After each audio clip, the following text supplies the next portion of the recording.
لیکن یہ اسلامی نظریہ نہیں ہے. یہ لوگوں کی اپنی سوچ ہو سکتی ہے، اپنا مزاج ہو سکتا ہے، لیکن یہ اسلامی نظریہ نہیں ہے. اسلام نے یہ نہیں کہا کہ لڑکی والے زیادہ عزت والے ہیں یا لڑکے والا زیادہ عزت والا ہے، بلکہ اسلام کا مزاج یہی ہے، ایک ہی صف میں کھڑے ہو گئے محمود و ایاز، نہ کوئی بندہ رہا اور نہ کوئی بندہ نواز. یعنی میرے آقا صلی اللہ علیہ وسلم جہاں کھڑے ہیں وہیں اسی لائن میں ابو بکر صدیق بھی ہیں، فاروق اعظم بھی ہیں.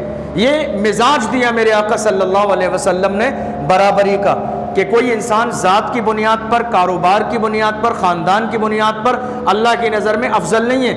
محض اپنی نیکیوں کی بنیاد پر بندہ اللہ کی بارگاہ میں افضل ہے. نماز کی بنیاد پر، روزے کی بنیاد پر، اچھے کاموں کی بنیاد پر وہ اللہ کی بارگاہ میں افضل ہے.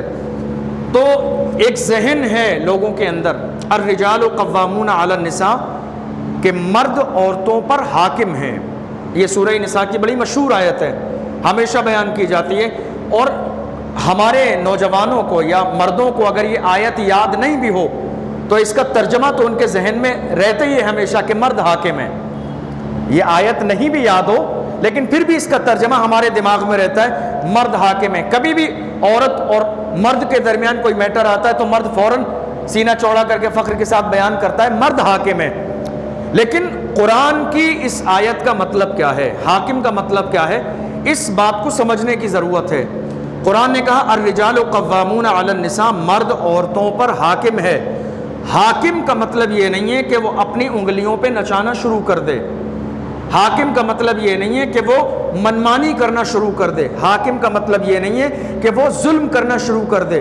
حاکم کا مطلب قرآن کی اس آیت میں یہ نہیں ہے کہ وہ اپنی بیوی کو غلام اور خادم سمجھ کے اسی طرح کا اس کے ساتھ رویہ اختیار کر لے.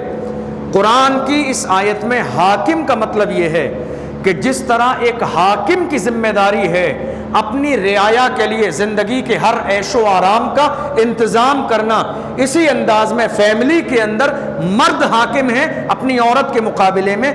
مرد کی ذمہ داری ہے بحیثیت شوہر، بحیثیت حاکم، کہ عورت کے رہنے کا انتظام کریں، کھانے کا انتظام کریں، لباس کا انتظام کریں، سر چھپانے کا انتظام کریں، بیماری میں دوائی کا انتظام کریں، اس کی جو زندگی میں ضرورتیں ہیں، جائز ضرورتیں، ان کا انتظام کریں. ان تمام چیزوں کے لیے قرآن نے مرد کو حاکم قرار دیا. بات سمجھ آئی؟ حاکم کیوں ہے مرد؟ حاکم کا مطلب ہوتا ہے اپنی رعایا کے لیے عیش و آرام کی زندگی کا انتظام کرنے والا. اس لیے حاکم کہتے ہیں بادشاہ کو. تو قرآن نے کہا فیملی کے اندر مرد حاکم ہے. تو مرد کا مطلب یہ ہرگز نہیں ہے کہ وہ اپنی عورت پر ظلم کرے، مارے، ستائے، منمانی کرے، اس کی جائز ضرورتوں کو پورا نہ کرے. حاکم کا یہ ہرگز مطلب نہیں ہے. حاکم کا مطلب یہ ہے کہ جس طرح ایک حاکم کی، ایک بادشاہ کی ذمہ داری ہے کہ جو اس کے نیچے اس کی رعایا ہے ان کی زندگی گزارنے کی ہر ضرورت کی چیز وہ مہیا کرائے، ان کو لا کر دے، انتظام کرے، بالکل اسی انداز میں ایک عورت کی طرف نسبت کرتے ہوئے اس کا شوہر حاکم ہے کہ عورت کی زندگی میں جتنی جائز ضرورتیں ہیں یہ مرد کی ذمہ داری ہے کہ وہ انہیں پورا کرنے کی کوشش کرے. یہ ایک وجہ ہوئی. اور قرآن نے حاکم کیوں کہا؟ عورت اور مرد کے مقابلے میں بہت ساری ایسی فضیلتیں ہیں. قرآن نے اسی میں کہا بما فضل اللہ بعضهم علی بعض، کہ اللہ نے ان میں سے ہر ایک کو دوسرے پر فضیلت عطا فرمائی ہے. جو کام اللہ نے مردوں کے لیے مقرر فرمائے ہیں عورتیں وہ کام نہیں کر سکتی، اور جو کام عورتوں کے لیے مقرر کیے ہیں مرد وہ کام نہیں کر سکتے. ایک عورت بچے کی پیدائش کے بعد 2 سال تک، جب تک اس کے دودھ پینے کا زمانہ باقی رہتا ہے، پوری رات وہ اس بچے کو سنبھالتی ہے. وہ کہتا ہے دودھ گھر کے باہر پیوں گا تو وہ لے کے چلی جاتی ہے، چھت پہ پیوں گا تو وہ چھت پہ جاتی ہے، نیچے پیوں گا تو نیچے جاتی ہے، پھیکا پیوں گا تو پھیکا دیتی ہے، شکر کے ساتھ پیوں گا تو میٹھا دیتی ہے. رات میں کتنی بار ایک چھوٹا سا بچہ بستر پر پیشاب کرتا ہے، ماں کو بالکل الکس نہیں ہوتا، کوئی اسے سستی اور کاہلی نہیں ہوتی ہے، خوشی کے ساتھ وہ اپنی ذمہ داری کو سمجھتے ہوئے سارے کام کر لیتی ہے. 2 سال کا زمانہ ایسا گزرتا ہے، حالانکہ پوری زندگی ایک ماں کو اپنی اولاد کو سنبھالنا ہوتی ہے. بالکل اس کے مقابلے میں اگر ایک باپ کو 1 دن کا بچہ دے دیا جائے ایک رات کے لیے سنبھالنے کے لیے تو مجھے لگتا نہیں ہے کہ وہ ایک رات بھی ایک دن کے بچے کو سنبھال سکتا ہے، نہیں سنبھال سکتا ہے۔ اللہ نے جس کو جو ذمہ داری عطا فرمائی ہے، اللہ نے اس کی طاقت اور توفیق بھی اسی کو عطا فرمائی ہے۔ مرد کے افضل ہونے کی بہت ساری صورتیں، مرد افضل ہے۔ مرد افضل اس لیے، بہت ساری نسبتیں ہیں، اس لیے کہ عورتوں میں کوئی نبی نہیں ہوا، جتنے نبی ہوئے وہ سارے مردوں میں ہوئے۔ مرد کے افضل ہونے کی ایک وجہ، کوئی خلیفہ عورتوں میں نہیں ہوا، سارے خلیفہ مردوں میں ہوئے۔ مرد کے افضل ہونے کی ایک وجہ ہے، کوئی امام عورتوں میں نہیں ہوا، سارے امام مردوں میں ہوئے۔ امام اعظم سب سے بڑے امام ہیں جن کی ہم اور آپ تقلید کرتے ہیں، تو وہ مردوں میں ہوئے۔ اسلام نے جہاد کا حکم مردوں کو دیا، عورتوں کو اجازت نہیں دی، ان کی کمزوری کی وجہ سے۔ اسلام نے طلاق کا حکم مردوں کو دیا، عورت کو نہیں۔ عورت کو کیوں نہیں دیا؟ اس لیے کہ عورت ناقص العقل ہے، مرد کے مقابلے میں عورت کے پاس سوچنے سمجھنے کی وہ صلاحیت نہیں ہے۔ مفسرین فرماتے ہیں دنیا میں کچھ عورتیں ایسی ہوئی ہیں، کچھ عورتیں جو انگلیوں پر گنی جا سکتی ہیں، کچھ عورتیں ایسی ہوئی ہیں جو بہت سارے موقعوں پر مردوں سے اپنے کارکردگی میں افضل نظر آتی ہیں، لیکن حکم ہمیشہ اکثر پر لگتا ہے، چند پر نہیں۔ تو اس لیے مرد ہر اعتبار سے افضل ہے۔ حضرت علی رضی اللہ عنہ کے زمانے میں کچھ عورتوں نے آ کے سوال کیا کہ ایک مرد 4 عورتوں سے شادی کر سکتا ہے، ایک مرد 4 عورتوں سے شادی کر سکتا ہے، مگر ایک عورت 4 مردوں سے شادی کیوں نہیں کر سکتی؟ سوال سمجھ میں آیا؟ ایک مرد ایک وقت میں 4 عورتوں سے شادی کر سکتا ہے، لیکن ایک عورت ایک وقت میں 4 مردوں سے شادی کیوں نہیں کر سکتی؟ حضرت علی رضی اللہ تعالیٰ عنہ سے سوال کیا، کسی عام انسان سے سوال کر دیا ہوتا تو وہ حیرت میں پڑ جاتا۔ حضرت علی رضی اللہ عنہ نے فرمایا تم ایک کام کرو، چھوٹی چھوٹی شیشیوں میں پانی بھر کے لاؤ تم چاروں۔ تو وہ چاروں چھوٹی چھوٹی شیشیوں میں پانی بھر کے لائیں۔ حضرت علی رضی اللہ تعالیٰ عنہ نے ایک بڑی شیشی میں کہا کہ ان چاروں شیشیوں کا پانی اس میں ملا دو۔ ملا دیا گیا۔ فرمایا اب الگ کرو، تم سب کی سب اپنا پانی نکال لو، کس کا کون سا پانی ہے؟ تو انہوں نے کہا حضرت علی ایسا کیسے ہوتا کہ 4 پانی ایک جگہ ملا دیے جائیں، مل جانے کے بعد پتہ ہی نہیں چلے گا کون سا پانی کس کا ہے؟ حضرت علی رضی اللہ عنہ نے فرمایا یہی وجہ ہے کہ ایک عورت 4 مردوں سے شادی نہیں کر سکتی، کہ ایسا نہ ہو 4 مرد جب ایک عورت سے ہم بستری کریں گے تو یہ پتہ کیسے چلے گا کہ پیدا ہونے والی اولاد کس کی ہے؟ اسی لیے اجازت نہیں دی گئی، لیکن ایک مرد 4 عورتوں سے شادی کر سکتا ہے، چونکہ ان چاروں کی پیدا ہونے والی اولاد کی نسبت اسی ایک آدمی کی طرف کی جائے گی۔ تو بہت ساری ایسی چیزیں ہیں کہ جس میں اللہ نے مردوں کو حاکم قرار دیا، لیکن حاکم کا مطلب آپ سمجھ لیجئے گا۔ اس کے بعد فرمایا وَبِمَا أَنفَقُوا مِنْ أَمْوَالِهِمْ، مرد کے افضل ہونے کی ایک وجہ یہ بھی ہے کہ وہ پریشانیاں اٹھانے کے بعد مال کماتا ہے اور اس مال کو اپنے گھریلو زندگی میں خرچ کرتا ہے۔ انسان اتنی دھوپ میں روزے کی حالت میں آپ کام کرتے ہیں، تو روزے کی حالت میں کام کرنے کے بعد آپ کام کرتے ہیں تو آپ کے مائنڈ میں یہ تو بالکل بھی نہیں ہوتا ہے کہ جو آپ کما رہے ہیں وہ آپ اپنی ذات کے لیے، بیوی کے لیے، بچوں کے لیے۔ تو فرمایا ایک افضل ہونے کی وجہ یہ بھی ہے فَالصَّالِحَاتُ قَانِتَاتٌ حَافِظَاتٌ لِلْغَيْبِ بِمَا حَفِظَ اللَّهُ، تو نیک عورتوں کی ذمہ داری یہ ہے کہ جب شوہر گھر میں ہو تو وہ اس کو سکون دیں، اور جب وہ شوہر غائب ہو تو وہ اپنے آپ کی حفاظت کریں، اس کے حق میں خیانت نہ کریں۔ وَاللَّاتِي تَخَافُونَ نُشُوزَهُنَّ فَاعِظُوهُنَّ وَاهْجُرُوهُنَّ فِي الْمَضَاجِعِ، عورتوں کے حوالے سے اگر آپ اندازہ لگانا چاہتے ہیں، آپ یہ سمجھ لیجئے رمضان ہے تو دارالفتہ بند ہے، چھٹی چل رہی ہے، ورنہ اس سے پہلے آپ سمجھ لیجئے ہر دن کوئی نہ کوئی ایسا شخص آ جاتا جو مسئلہ لے کے آتا طلاق کا۔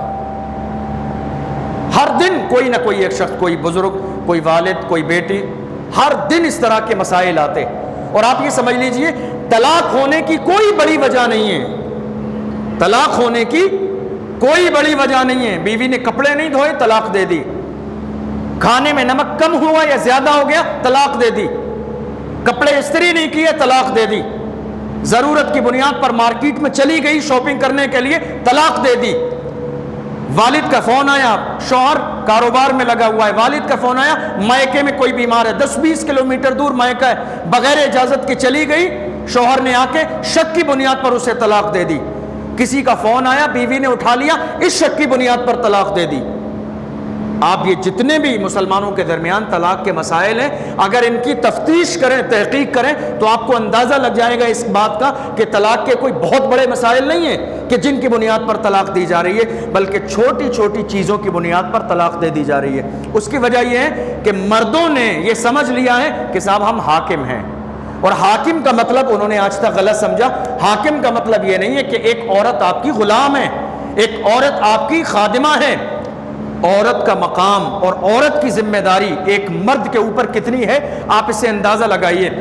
انسان جب دنیا سے رخصت ہونے والا ہوتا ہے تو وہ اپنی اولاد کو بلاتا ہے، سب کو بلاتا ہے، اس وقت میں وہ دنیا داری کی باتیں نہیں کرتا، بہت امپورٹنٹ بات کرتا ہے۔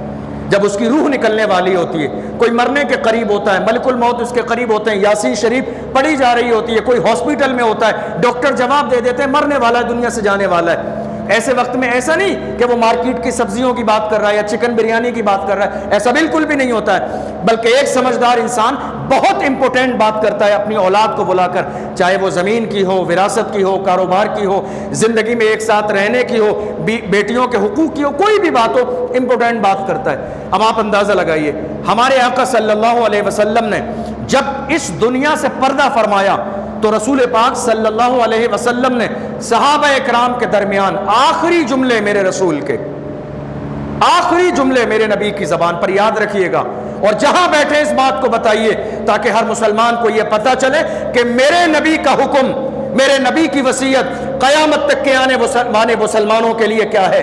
آخری 2 جملے میرے رسول کی زبان پر اس دنیا سے رخصت ہونے سے پہلے میرے رسول نے فرمایا، اے لوگو نماز کو وقت پر قائم کرتے رہنا، اور خبردار خبردار عورتوں پر ظلم مت کرنا، عورتوں کو ٹیڑھی پسلی سے پیدا کیا ہے، سیدھا کرنے کی کوشش کرو گے ٹوٹ جائے گی، اس کی تکلیفوں پر صبر کرتے رہنا، اللہ اس کے بدلے میں تمہیں جنت عطا فرمائے گا۔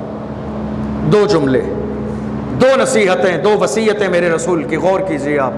حضور نے فرمایا نمبر 1 نماز وقت پر قائم کرتے رہنا۔ کوئی آدمی اگر نماز تراویح چھوڑ دیتا ہے آدھا گھنٹے، 30 منٹ، 40 منٹ، 50 منٹ، کتنے وقت لگا آج تراویح میں؟ مشکل سے 45 منٹ، 50 منٹ، اس سے زیادہ تو لگے ہی نہیں۔ کوئی انسان نماز تراویح رمضان میں چھوڑ دیتا ہے کاہلی اور سستی کی بنیاد پر، تو ایسا نہیں ہے کہ اس نے بہت بڑا حج کا ثواب کما لیا، اس کو فکر ہونا چاہیے اس بات کی کہ وہ اس وقت بھی سب سے بڑا بدنصیب انسان ہے۔ وہ بدنصیب انسان ہے کہ 2 سال مسجد کے دروازے بند تھے تو اس کی خواہش یہ تھی مسجد میں جانے کا موقع مل جائے، لیکن آج اللہ نے کرم فرمایا مسجد کے دروازے کھلے ہوئے تو وہ نماز چھوڑ کے آرام کر رہا ہے، بیٹھا ہوا باتیں کر رہا ہے، گپ شپ کر رہا ہے۔ یہ اس کی خوش نصیبی نہیں ہے، بدنصیبی ہے اس کی۔ میرے رسول نے فرمایا اے ایمان والو، ایمان کا تقاضا یہ ہے خبردار خبردار زندگی میں نماز کو وقت پر قائم کرتے رہنا۔ اے لوگو میری معراج یہ ہے کہ میں نے اللہ کا دیدار کیا، اے میرے امتیو تمہاری دیدار یہ ہے کہ معراج یہ ہے کہ 5 وقت کی نماز ادا کرنا۔ الصلاۃ معراج المومنین، نماز مومن کی معراج ہے۔ حضور نے ایک بات بتائی، اور دوسرا جملہ میرے آقا صلی اللہ علیہ وسلم نے کیا فرمایا؟ عورتوں کے بارے میں، عورتوں کے بارے میں تمہیں وصیت کر کے جا رہا ہوں، خبردار مارنا نہیں، مارنا نہیں، کوئی بات ہو ان کے سامنے ان کے ماں باپ کو گالی مت دینا، مائکے کو برا کبھی مت کہنا۔ ایک عورت ساری تکلیفیں برداشت کر سکتی ہے لیکن مائکے کو گالی دینا برداشت نہیں کر سکتی، اپنی بہن کے لیے گالی برداشت نہیں کر سکتی، اپنے بھائی کے لیے برائی کے جملے برداشت نہیں کر سکتی، مائکے کے لیے، ماں باپ کے لیے کوئی تانے والا جملہ برداشت نہیں کر سکتی۔ بھوکی رہ سکتی ہے، پیاسی رہ سکتی ہے، مگر کوئی عورت ایسی نہیں ہے جو مائکے کے بارے میں برائی سن کے خوش ہو جائے۔ میرے رسول نے فرمایا خبردار خبردار، تم یہ چاہتے ہو کہ تمہاری زندگی سکون کے ساتھ گزرے تو ان چیزوں کا لحاظ کرنا، عورت پر ظلم کبھی مت کرنا، عورت پر ظلم مت کرنا۔ اور میرے رسول نے فرمایا یہ جو عورتیں ہیں یہ تمہیں تھوڑے سے وقت کے لیے تمہاری سرپرستی میں دی گئی ہیں، تم مکمل مالک نہیں ہو، تم مکمل مالک نہیں ہو، تھوڑے سے وقت کے لیے یہ تمہارے نکاح میں دنیا کے اعتبار سے دے دی گئی ہیں، قیامت کے دن تمہیں جواب دینا ہے ان کے بارے میں۔ اگر تم نے ظلم کیا تو خبردار خبردار، تمہارے پاس رسول کے سامنے سوال و جواب میں کوئی جواب نہیں ہوگا۔ میرے آقا صلی اللہ علیہ وسلم نے فرمایا، اے لوگو، حاکم ہونے کا یہ مطلب نہیں ہے کہ تم اسے خادم سمجھ لو، حاکم ہونے کا مطلب یہ ہے کہ جس طرح حاکم کی ذمہ داریاں ہیں رعایا کے لیے، ویسے ہی تم ذمہ داریاں سمجھو ان کے لیے۔ واللاتی تخافون نشوزہن فعظوہن واہجروہن فی المضاجع۔ اب یہاں قرآن نے ایک اصول بیان کیا، سب سن لیجئے، جن کی شادی ہو گئی وہ بھی سن لیں، جن کی ہونے والی ہے وہ بھی سن لیں، جن کی نہیں ہونے والی ہے وہ بھی سن لیں، یعنی ابھی نہیں ہونے والی ہے، تھوڑے سے زمانے کے بعد جب ان کا وقت آئے گا۔ اصول دیا قرآن نے اصول کیا دیا؟ آج ہوتا یہ ہے کہ چھوٹی سی بات پر ہماری زبان پر سب سے پہلے کیا آتا ہے؟ اپنی بیویوں کے لیے گالی۔ سمجھ رہے ہیں آپ کیا آتا ہے؟ گالی۔ ہم فوراً گالی دیتے ہیں، فوراً بلا جھجک ہماری زبان پر گالی آ جاتی ہے۔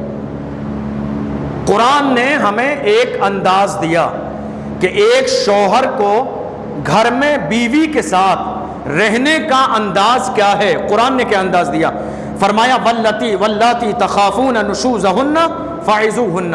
قرآن نے 3 طریقے بیان کیے۔ نمبر 1، اگر تمہیں یہ لگتا ہے کہ وہ تمہاری نافرمانی کر رہی ہے، اگر تمہیں لگتا ہے کہ وہ تمہاری بات نہیں مانتی ہے، تمہاری نافرمان ہے، تمہارے حکم کی فرما برداری نہیں کرتی ہے، تمہیں لگتا ہے، تو قرآن نے کہا فعظوہن، تم تنہائی میں لے جا کر سب سے پہلے اسے پیار سے بٹھا کر سمجھاؤ۔ کیا کہا؟ پیار سے بٹھا کر سمجھاؤ، نصیحت کرو۔ کہاں پر؟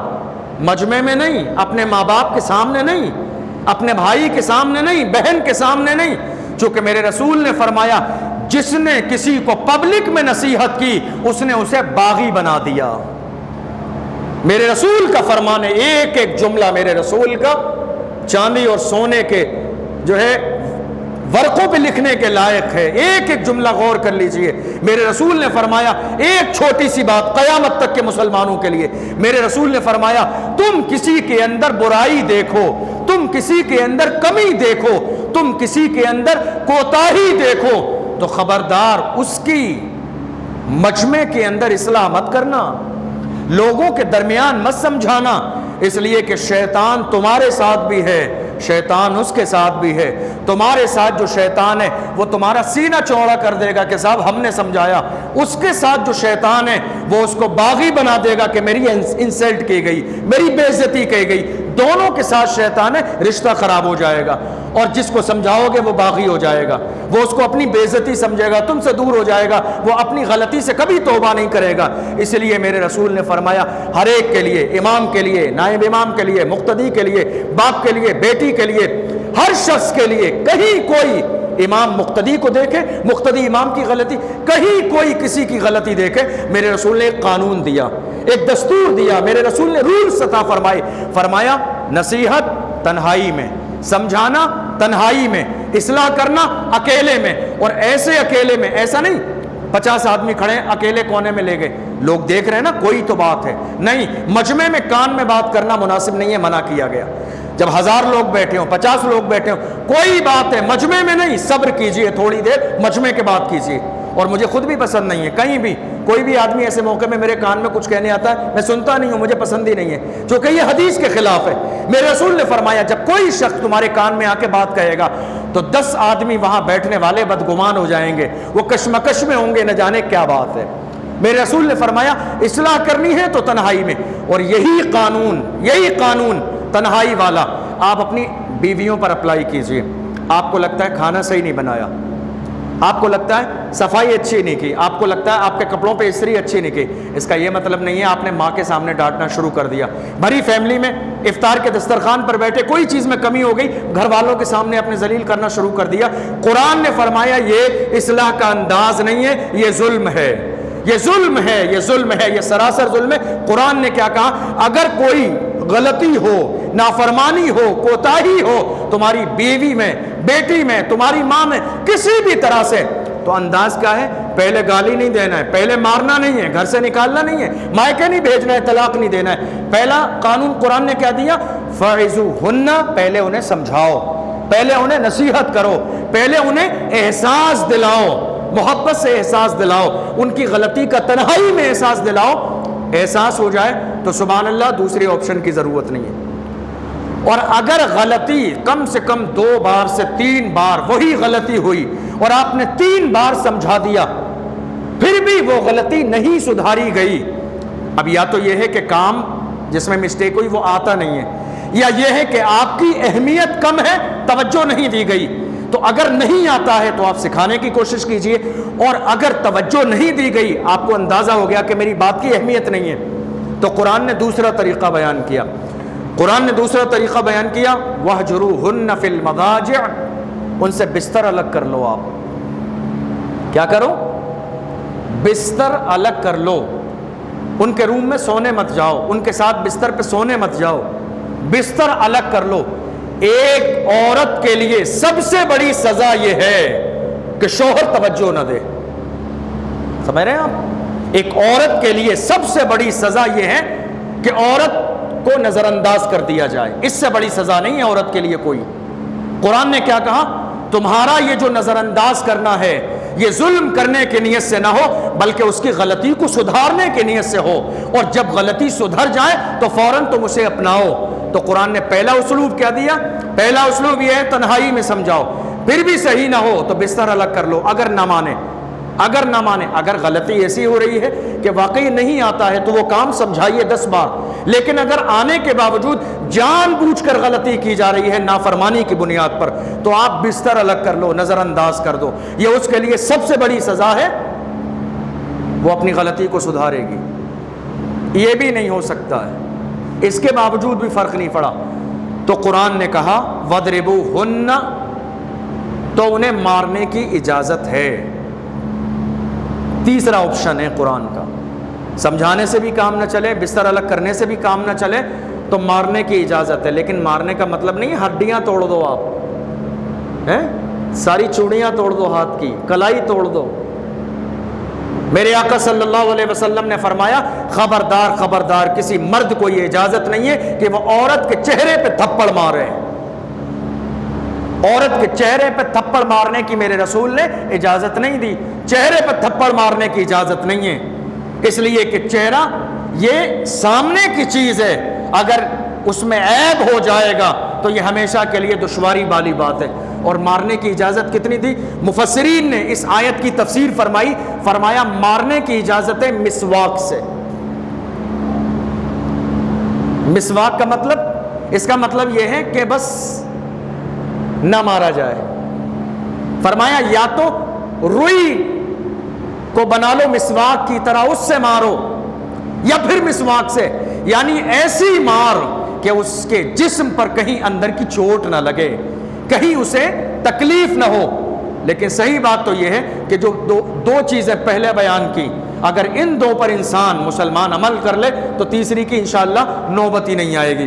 اللہ کے رسول صلی اللہ علیہ وسلم نے فرمایا فَإِنْ أَطَعْنَكُمْ، قرآن نے کہا فَإِنْ أَطَعْنَكُمْ فَلَا تَبْغُوا عَلَيْهِنَّ سَبِيلًا، تو اگر یہ سارے کام کرنے کے بعد عورتیں فرما بردار ہو جائیں تو تم زبردستی اس بات کے انتظار میں نہ رہو کہ تمہیں موقع ملے ان کی کمی نکالنے کا جس کی بنیاد پر تم انہیں ستاؤ اور تکلیف دو۔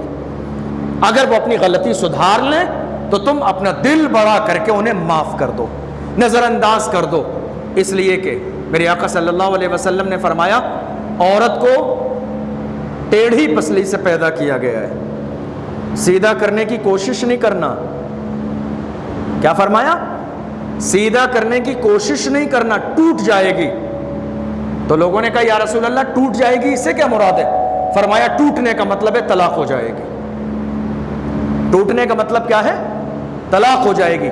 اللہ کے رسول صلی اللہ علیہ وسلم نے فرمایا یہ بھی ظلم ہے، یہ بھی ظلم ہے کہ ایک مرد اپنے گھر میں عورت کی طاقت سے زیادہ کام لے، چاہے وہ بیوی ہو، بیٹی ہو، وہ ماں ہو، یہ بھی ظلم ہے۔ یہ بھی ظلم ہے کہ اس کی طاقت سے زیادہ کام لیا جائے۔ آج تو حال یہ ہے کہ کوئی شخص اگر اپنے گھر میں جو عورتوں والے کام ہیں اگر تھوڑا سا ہاتھ بٹا دے اپنی ماں کا، بہن کا، بیوی کا، تو لوگ ہنسنے لگ جاتے ہیں، مذاق بنانے لگ جاتے ہیں، ارے بھائی یہ تو کچن سنبھالتے ہیں، یہ تو بیوی کے ساتھ کام کرتے ہیں، انہیں تو بڑا زنانہ کام کرنے کا شوق ہے۔ لیکن یہ مذاق بنانے والی بات نہیں ہے۔ حدیث میں ہے اللہ کے رسول صلی اللہ علیہ وسلم جب اپنے گھر میں ہوتے تو میرے آقا صلی اللہ علیہ وسلم اپنی بیویوں کے ساتھ گھریلو کاموں میں ہاتھ بٹاتے۔ ان سے بڑا کون ہے اس کائنات میں؟ ان سے افضل کون ہے اس کائنات میں؟ ان سے عظیم کون ہے اس کائنات میں؟ اللہ کے محبوب صلی اللہ علیہ وسلم جب گھر میں ہوتے، حدیث میں حضور اپنے کپڑے خود دھوتے، حضور اپنے کپڑے خود دھوتے۔ ہے کوئی مرد آج جو اپنے کپڑے دھو لے؟ ہے؟ وہ یہ سوچیں گے باہر کا کام بھی ہم کریں، گھر کا بھی کام ہم کریں، تو پھر شادی کا مطلب ہی کیا نکلا؟ بات سمجھ میں آ رہی ہے؟ آج کے زمانے میں ایک عام مرد جتنا کام کرتا ہے، حضور کی زندگی کو دیکھ لیجئے، وہاں کام نہیں تھا۔ اسلام کی تبلیغ کا ایسا کام تھا، اللہ کے دین کی سربلندی کے لیے نکل رہے ہیں لوگ، راستے میں کانٹے بچھا رہے ہیں، گالیاں دے رہے ہیں، جادوگر کہہ رہے ہیں، کپڑوں پہ جو ہے گندا پانی ڈال رہے ہیں، اونٹ کی اوجڑی ڈال رہے ہیں، پتھر مار رہے ہیں میرے رسول کو، اتنی پریشانیوں کا دور ہے۔ لیکن جب اللہ کے محبوب صلی اللہ علیہ وسلم حجرہ عائشہ میں آتے ہیں تو اللہ کے محبوب صلی اللہ علیہ وسلم اپنے کپڑے اپنے ہاتھوں سے دھوتے ہیں، اپنے ہاتھوں سے میرے آقا صلی اللہ علیہ وسلم اپنے کپڑے دھوتے ہیں۔ اور اگر رسول اللہ کا جبہ شریف، امامہ شریف یا کوئی چیز پھٹ جائے تو رسول پاک صلی اللہ علیہ وسلم اپنے ہاتھوں سے سوئی اور دھاگا لے کے اس کو سیتے ہیں۔ میرے رسول صلی اللہ علیہ وسلم کو یہ کام کرنے کی ہرگز ضرورت نہیں تھی، وہ تو اللہ کے محبوب ہیں، میرے آقا نور ہیں، یہ سارے کام کرنے کی ضرورت نہیں تھی، مگر میرے آقا صلی اللہ علیہ وسلم نے یہ سارے کام کیے امت کو سکھانے کے لیے۔ سارے کام میرے نبی نے کیے تاکہ میرے ہر امتی کو یہ انداز مل جائے، ہر امتی کو یہ انداز مل جائے کہ ہماری گھریلو زندگی کیسی ہونا چاہیے۔ آخری بات، اللہ کے رسول صلی اللہ علیہ وسلم نے کتنی شادیاں فرمائیں؟ کتنی؟ میں نے کئی بار بتایا 11 شادیاں۔ آپ ذرا غور کیجئے، کسی حدیث میں ایسا نہیں ہے، کسی حدیث میں ایسا نہیں ہے، قرآن کی کسی آیت میں ایسا نہیں ہے کہ رسول پاک صلی اللہ علیہ وسلم کے گھر میں معاذ اللہ کبھی لڑائی ہوئی ہو، کسی حدیث میں ایسا نہیں، کبھی ناراضگی ہوئی ہو، ایسا نہیں ہے کہیں بھی، کوئی اختلاف ہوا ہو ان 11 بیویوں میں اور میرے آقا میں، کہیں ایسا نہیں ہے، کہیں کوئی دشواری آئی ہو، کہیں ایسا نہیں ہے، کوئی ناراضگی ہوئی ہو، من مٹاؤ ہوا ہو، ایسا بالکل بھی نہیں ہے۔ اس لیے کہ میرے آقا صلی اللہ علیہ وسلم نے قیامت تک کے آنے والے ہر مسلمان کو جو دستور عطا فرمایا ہے، اگر آج بھی مسلمان اس دستور پر عمل کر لے تو اس کی شادی شدہ جو لائف ہے وہ یقیناً جنت کا گہوارہ بن سکتی ہے۔ میرے آقا صلی اللہ علیہ وسلم نے خاتون جنت کا نکاح فرمایا، اور نکاح فرمانے کے بعد میں کیا کہا؟ رخصت کرتے ہوئے، فاطمہ اب علی کا گھر ہی تیرا اوریجنل گھر ہے، خبردار کبھی علی کو ناراض کر کے محمد کے دروازے پہ مت آنا۔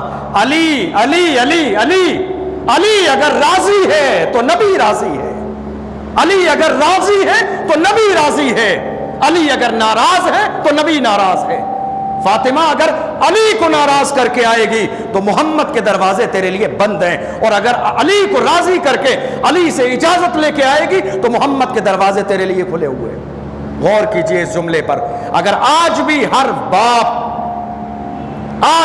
باپ اپنی بیٹی کو شادی کے موقع پر اپنے گھر سے رخصت کرتے ہوئے بس یہ ایک چھوٹا سا میسج دے دے، تیرا اوریجنل گھر تیری سسرال ہے، نکاح کے بعد تیری ساس حقیقت میں تیری ماں ہے، تیرا سسر حقیقت میں تیرا باپ ہے، تیرے دیور حقیقت میں تیرے بھائی ہیں، انہیں اپنا سمجھنا، اس گھر کو اپنا سمجھنا، یقین جانیے نہ سماج میں لڑائیاں ہوں گی، نہ طلاق کی نوبت آئے گی۔ اللہ کی بارگاہ میں دعا ہے پروردگار عالم ہم سب کو سمجھنے کی توفیق عطا فرمائے۔ اللہم صلی